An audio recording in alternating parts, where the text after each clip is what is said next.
Dans la petite ville de Lumière-sur-Lac, il existait une légende que tous les enfants connaissaient par cœur. On racontait qu'une fois par génération, un enfant naissait avec un don extraordinaire, la capacité de voir ce que les autres ne pouvaient pas voir. Cet enfant était destiné à sauver la ville d'un grand danger. Mais personne ne savait vraiment si cette histoire était vraie ou simplement un conte inventé pour amuser les petits. Léa avait 12 ans et vivait dans une vieille maison au bord du lac. Elle était une fille ordinaire, avec des cheveux bruns bouclés et des yeux verts curieux. Pourtant, depuis quelques semaines, des choses étranges lui arrivaient.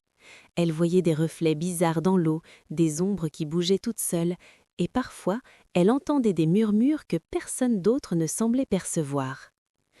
Un soir de pleine lune, alors qu'elle se promenait près du lac, Léa remarqua quelque chose d'inhabituel.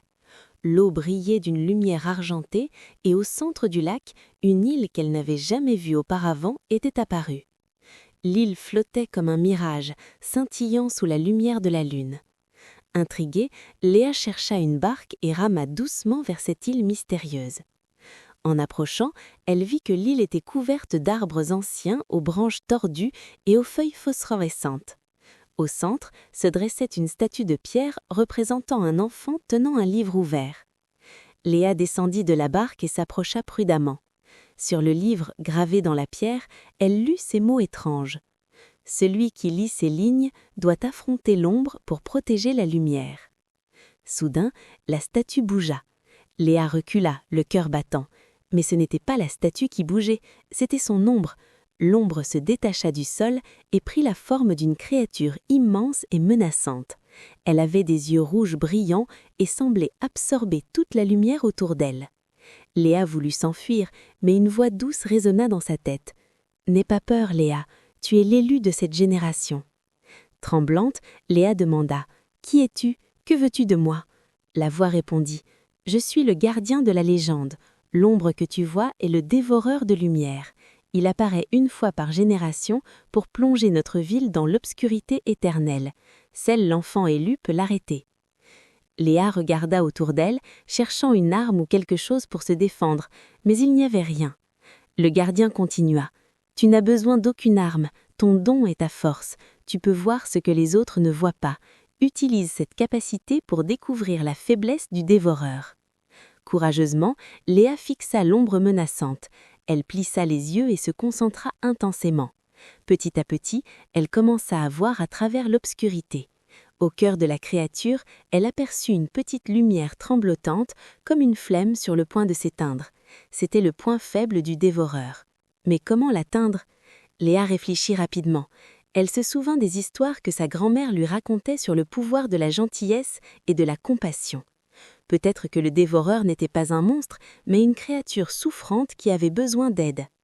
Elle s'approcha lentement de l'ombre et dit d'une voix douce « Je sais que tu souffres. Je peux voir ta lumière intérieure qui lutte pour survivre. Laisse-moi t'aider. » Le dévoreur rugit furieusement, mais Léa ne bougea pas. Elle tendit la main vers le cœur de l'ombre. Quand ses doigts touchèrent la petite flamme, une explosion de lumière envahit l'île. Léa ferma les yeux, aveuglée par l'éclat.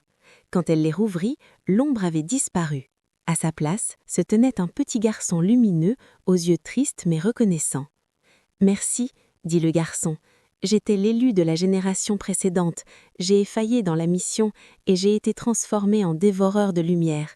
Tu m'as libéré avec ta compassion. » Le garçon sourit et commença à s'estomper. « Maintenant, c'est à toi de protéger cette ville. Utilise ton don avec sagesse. » Léa regarda autour d'elle, l'île commençait à disparaître, se dissolvant dans la brume du lac. Elle courut vers sa barque et rama rapidement vers la rive. Quand elle se retourna, l'île avait complètement disparu, comme si elle n'avait jamais existé. Le lendemain matin, toute la ville parlait d'un phénomène étrange. La nuit précédente, une lumière brillante avait illuminé le lac, visible de toutes les maisons. Certains disaient que c'était un signe, d'autres pensaient que c'était simplement un phénomène naturel. Mais Léa savait la vérité. Dans les jours qui suivirent, Léa remarqua que son don se développait. Elle pouvait maintenant voir les émotions des gens comme des couleurs qui les entouraient. Elle voyait quand quelqu'un était triste, même s'il souriait. Elle percevait quand un ami avait besoin d'aide, même s'il ne disait rien.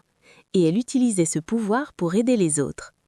Un jour, elle vit un vieil homme assis seul dans le parc, entouré d'une aura grise de solitude. Elle s'approcha et lui tint simplement compagnie. Une autre fois, elle remarqua qu'une camarade de classe était entourée d'une brume sombre d'inquiétude. Léa découvrit que son amie avait des problèmes à la maison et l'aida à en parler à un adulte de confiance. Petit à petit, Léa comprit que protéger la ville ne signifiait pas combattre des monstres tous les jours. C'était aider les gens autour d'elle, être attentive et apporter de la lumière là où il y avait de l'obscurité.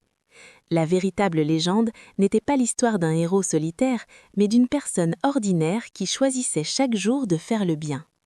Un soir, alors qu'elle regardait le lac depuis sa fenêtre, Léa vit brièvement le reflet du petit garçon qu'elle avait libéré. Il lui fit un signe de la main et disparut. Léa sourit. Elle savait maintenant que la légende de la nouvelle génération, c'était elle, et elle était prête à écrire sa propre histoire, une histoire de courage, de compassion et d'espoir.